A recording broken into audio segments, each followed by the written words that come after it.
dollar américain qui a toujours été un continue trade.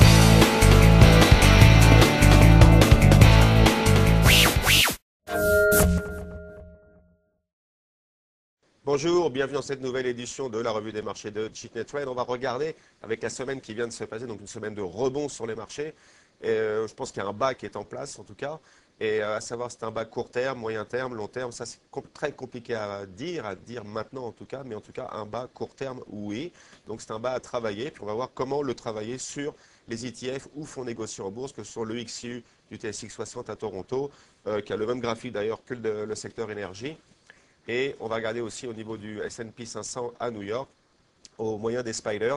Et on verra, pour confirmer ces rebonds, l'accalmie qu'on a sur l'indicateur de volatilité ou indicateur plus communément maintenant appelé l'indicateur de peur, le VIX. Donc, on va commencer tout de suite avec un rebond et cible de ces secteurs. Et puis on verra après comment se forme l'accalmie du VIX et comment on va pouvoir travailler tous ces rebonds, encore une fois, à court terme, parce que moyen terme, il n'y a absolument rien de fait. Donc, commençons tout de suite par le XIU, donc le représentant du TSX 60 à Toronto, qui a exactement le même graphique que le secteur de l'énergie, le XG. Donc, je n'ai pas mis deux graphiques, j'ai mis un graphique, le graphique du XIU, puis on va voir qu'au niveau des cibles, des supports et des stops, eh bien, on va orienter ça aussi sur le XG. Alors, la première chose, c'est que on a effectivement un bas qui est en place, qui, en fait, doit logiquement être la fin de la correction. Maintenant, est-ce que cette correction est terminée, c'est-à-dire est-ce qu'on ne va pas faire un rebond pour repartir de plus belle à la baisse dans les mois qui viennent? Ça, franchement, je n'en ai aucune idée. Donc, ce n'est pas une période pour investir massivement, c'est une période pour jouer un rebond court terme pour les gens qui veulent chercher des aubaines. Mais ce n'est pas plus que ça pour le moment.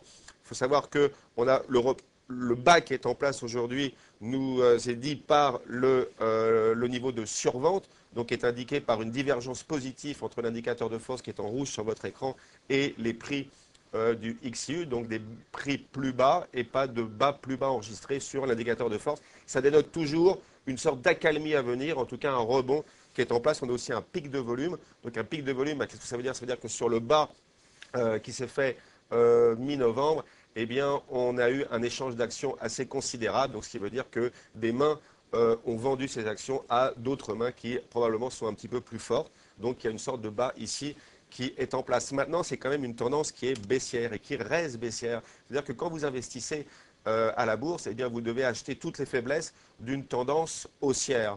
Pour le moment, ça reste une tendance baissière qui n'a pas tourné, mais on a une accalmie, donc un rebond à jouer dans cette tendance baissière. C'est un petit peu compliqué, mais ça doit vous orienter au niveau de la pondération de vos portefeuilles. C'est-à-dire que vous devez mettre un petit doigt dedans des portefeuilles liquides en tout cas, un petit doigt dedans et pas complètement investi à ce niveau-là parce qu'on ne sait pas trop ce qui va venir derrière. Et puis on sait qu'avec la crise actuelle, c'est sûrement pas une reprise en V, mais probablement une reprise en L. Donc je crois qu'en jouant ce rebond-là, et bien après, on va rester un petit peu entre les prix du bas qu'on a eu en novembre et puis les prix des cibles de rebond. Donc on va rester à jouer là-dedans pendant quelques mois en attendant que les conditions économiques s'améliore éventuellement et puis qu'on puisse refaire une tendance haussière. Pour l'instant, c'est une tendance baissière qui est survendue et il y a un rebond à jouer et pas plus que ça sur les quelques semaines ou quelques mois à venir. Donc, comment jouer ce rebond sur le XIU? Eh bien, avec des supports qui vont être situés entre 12,50 et 12 sur le XIU. Si on prend le XEG du secteur énergie, 13 et 12,50. Et puis on va jouer des cibles sur le XIU qui va être les anciennes résistances, donc qui sont situées à 15 et 50 pour le XIU et puis 17 sur le XG, en utilisant bien sûr les stops qui sont le bas de la dernière panique qu'on a eue en novembre. On ne doit pas enfoncer ces bas-là, ce qui serait de mauvaise augure. Mais en tout cas, ce qui est intéressant à jouer, c'est ces rebonds-là. Il faut les acheter sur faiblesse. Surtout pas les acheter en force. C'est encore une tendance baissière. Donc là, on a remonté à peu près de 15%, même plus de 15% en une semaine. C'est énorme. Il y a beaucoup de volatilité encore. Donc attendez qu'au moins que ça revienne sur les prix des supports. Au moins, vous allez réduire votre risque pour jouer le prolongement de ce rebond. C'est très technique, c'est assez compliqué au jour d'aujourd'hui, mais surtout pas acheter en force. Le marché ne va pas repartir en fou. Il va revenir, évidemment, puisqu'on voit que monter aussi vite que ça, 15% à 18% sur le S&P en une semaine, bah, c'est assez rapide et c'est trop rapide pour un rebond en tout cas. Donc attendre des faiblesses pour recommencer avec un minimum de portions qui est entre 5 et 10% d'un portefeuille. Ce n'est pas plus que ça pour le moment. Les marchés n'ont pas encore tourné. Ils sont encore très faibles, mais on vient d'atteindre une situation de survente. On va passer tout de suite au S&P, aux spiders du S&P, c'est exactement la même configuration. Donc on a une divergence positive sur le bas, on a un pic de volume, donc il y a un bas en place, un bas court terme, encore une fois, et pas un bas moyen terme. On voit très bien que la tendance est encore majoritairement baissière. Donc on va jouer une accalmie sur quelques semaines ou quelques mois, et c'est pas plus que ça, en jouant des cibles de 100 à 105 sur les spiders, qui représente un petit peu la zone des 1000 sur le S&P 500.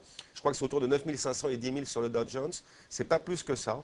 En utilisant bien sûr les supports, si on veut jouer ce rebond, si on ne veut pas, c'est pas la peine, autant attendre des conditions d'accalmie de l'économie, en tout cas un petit peu plus tard, dans 2009. Pour l'instant, c'est juste jouer un petit rebond, c'est pas plus que ça.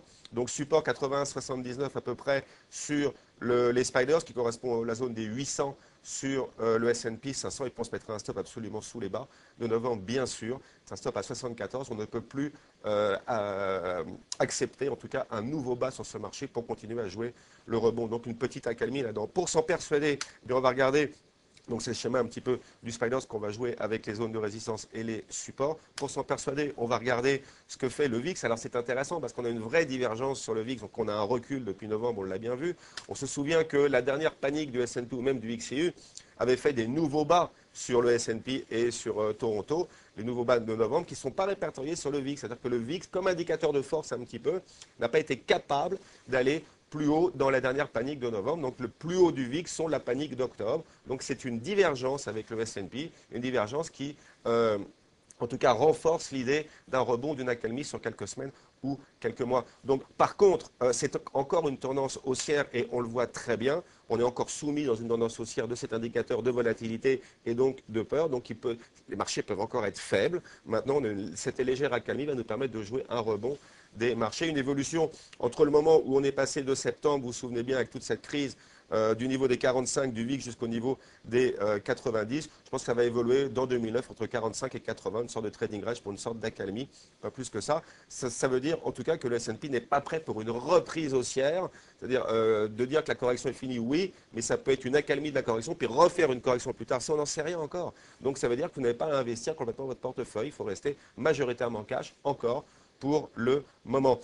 Voilà. Maintenant, regardons ce qu'on a pour la semaine prochaine. Donc, des rebonds à travailler en utilisant les faiblesses. C'est bien important. N'achetez pas en force parce que on va sûrement être soumis à des corrections ou des prises de profit du rebond qu'on a eu pendant une semaine. Il ne faut pas oublier que le calendrier est très chargé la semaine prochaine. On a le GDP canadien, qui ne devrait pas avoir une grosse surprise, mais surtout les indicateurs manufacturiers américains ISM et surtout le gros chiffre attendu la semaine prochaine, eh bien, c'est les chiffres d'emploi aux États-Unis et au Canada. On sait bien sûr qu'aux États-Unis, ça ne va pas être bon du tout. Au Canada, ça va être faible aussi. Donc, ça va être aussi des idées pour prendre des prises de profit. Donc, acheter sur faiblesse et non pas en force. Voilà, je vous souhaite un bon trading, une bonne semaine et à la semaine prochaine. Bye.